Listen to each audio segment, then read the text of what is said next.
Good morning, second class. I am Parveen from Happy Cambridge School, your English teacher. बच्चों, Ashoka the great हम chapter पढ़ रहे हैं। आज हम पेज नंबर 81 पर अशोका's कन्वर्जन पढ़ेंगे। इससे पहले हमने अगेन तक पढ़ चुके हैं। Ashoka conversion CONVERSION। कन्वर्जन मतलब होता है धर्म परिवर्तन। अशोका का धर्म परिवर्तन।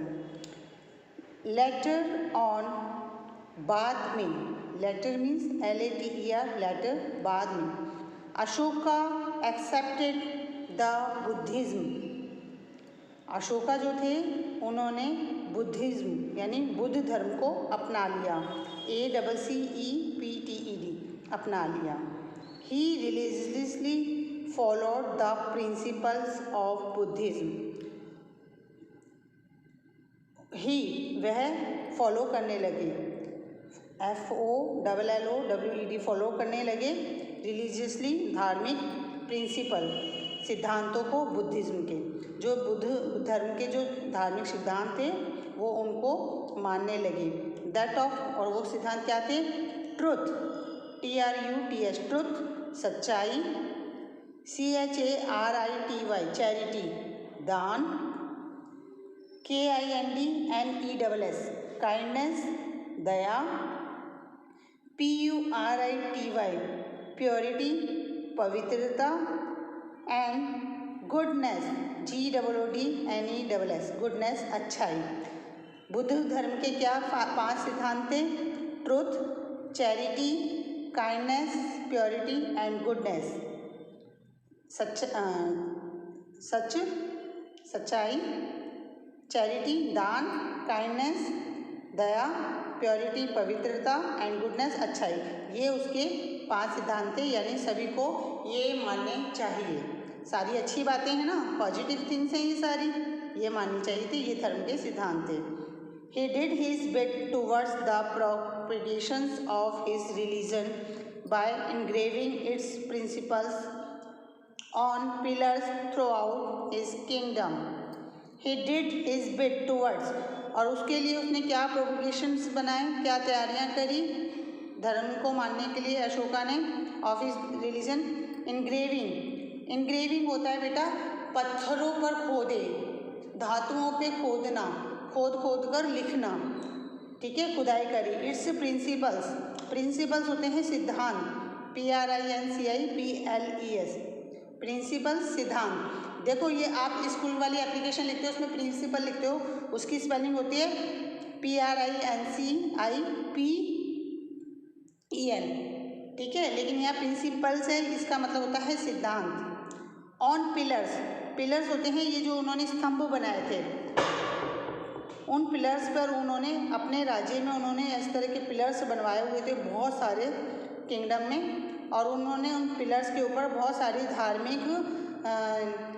धार्मिक सिद्धांतों को लिखा हुआ था, गुदवाया हुआ था, ठीक है। जैसे कि गरीबों पर दया करो, हैं, अच्छा करो, दान ही सर्वश्रेष्ठ है, इस तरह की उन्होंने धार्मिक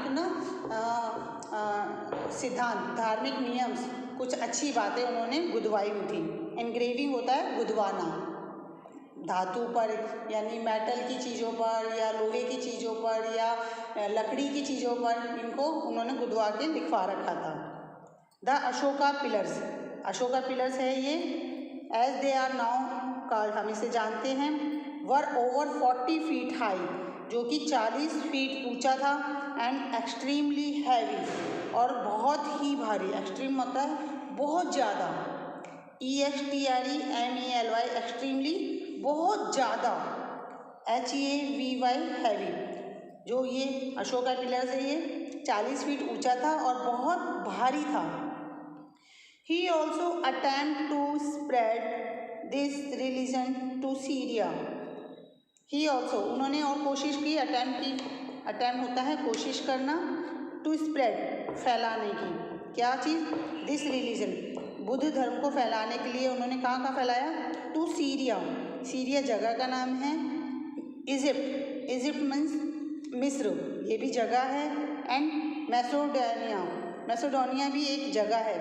इन्होंने इन देशों में भी जो ये था हमारा बुद्धिज़्म था, बुद्ध धर्म था, इसको फैलाने की कोशिश की।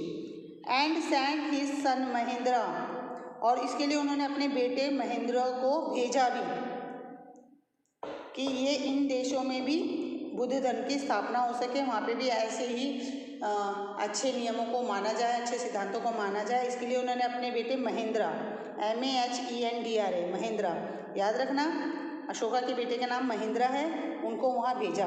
एंड डॉटर संघमित्रा, और जो उनकी बेटी थी संघमित्रा, उसको to Sri Lanka for this purpose, इस कार्य को करने के लिए उन्होंने अपनी बेटी को श्रीलंका भेजा। श्रीलंका भी बेटा एक दूसरा देश है, हमारी नेबरिंग कंट्री है, वहाँ पर भेजा ताकि इन देशों में भी, सीरिया, इजिप्ट, मैसेडोनिया, श्रीलंका, इन देशों में भी जो है बुद्ध धर्म की स्थापना हो सके। ठीक है, तो याद रखो, अशोका के बेटे का नाम महेंद्र, बेटी का नाम संघमित्रा, और वो कौन सा धर्म मान रहे थे? बुद्धिज़्म। और अशोका पिलर्स है वो कितना फीट ऊंचा है? 40 फीट ऊंचा है, और एक्सट्रीमली हैवी, और उतना ही वो बहुत ही ज़्यादा भारी भी है।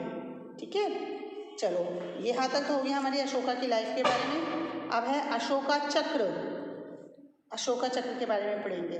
ही डाइड इन 232 BC, 232 ईसा पूर्व में अशोका की डेथ हो गई थी। आज एक क्लास में, लाइव क्लास में बच्चों ने पूछा भी था कि अशोका क्या जिंदा हैं अभी या मर गए? तो बेटा उनकी डेथ हो चुकी है 232 BC में। ठीक है, 232 ईसा पूर्व में। After doing a great deal of good for his kingdom, अपने राज्य, किंगडम मीन्स अपने राज्य के लिए, ग्रेट महान, डील ऑफ गुड, बहुत अच्छी डील करी थी ना, मतलब उन्होंने बहुत अच्छे कार्य करे थे ना अपने राज्य के लिए। इसके लिए उनके मरणोपरांत, यानी उनके मरने के बाद, his fame has spread for and wide. His fame, उनकी जो उपलब्धियाँ थी, उनका जो नाम था, कीर्ति थी, उसको फैलाया गया। स्प्रेड मतलब फैलाने के लिए, फार एंड वाइड चारों तरफ, फार होता है दूर दूर तक, उनके नाम को फैलाया जाए, क्योंकि उन्होंने बहुत अच्छे काम किए थे। युद्ध करना बंद करवा दिया था, खुद ने भी कर दिया था युद्ध करना बंद, ठीक है, और धर्म का प्रसार किया था। तो ये जो उन्होंने बहुत अच्छे अच्छे काम करे थे, इसके लिए to commemorate his rule and its implications, to commemorate his rule, उनके नियमों को, उनके जो सिद्धांत थे उनको इम्प्लीकेशन करने के लिए, यानी उनको मानने के लिए कि बहुत अच्छे हैं, उनको इम्प्लीकेशन करने के लिए IMPLICATIONS, यानी उनको अभी तक उनको लागू करने के लिए।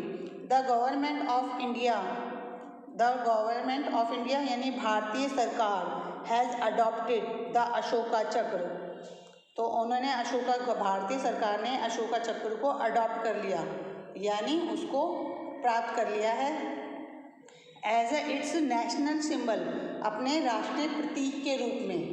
जो अशोका का बनाया हुआ चक्र था ना, स्तंभ थे, उनके बनाए हुए कुछ जो रूल्स थे, उन सबको कि वो बहुत अच्छे थे, इसलिए भारतीय सरकार ने उन सिद्धांतों की एक प्रतिलिपि बना ली है और उसको अशोका चक्र का नाम दिया गया है, अशोका चक्र भी रखा गया है, और उसको अपने नेशनल सिंबल, राष्ट्रीय प्रतीक के रूप में माना गया है।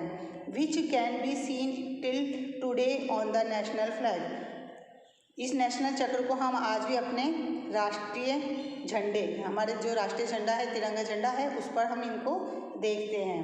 ठीक है, क्योंकि उन्होंने बहुत अच्छे अच्छे काम करे थे, तो उसके लिए भारतीय सरकार ने उसको, उनका नाम हमेशा लिया जाता है, उनका काम को आज भी भारतीय सरकार मानती है, उनके बनाए गए स्तंभों को, प्रतीकों को भारतीय सरकार ने अपने राष्ट्रीय प्रतीक के रूप में मान लिया है। तो बेटा ये आपका पूरा चैप्टर कंप्लीट हो गया है, अशोका द ग्रेट। सभी बच्चों ने इस चैप्टर को अच्छी तरह पढ़ना है, अपनी हिस्ट्री के बारे में जानना है। ठीक है, लाइव क्लासेस ज़रूर अटेंड करनी है। Bye, have a nice day all of you.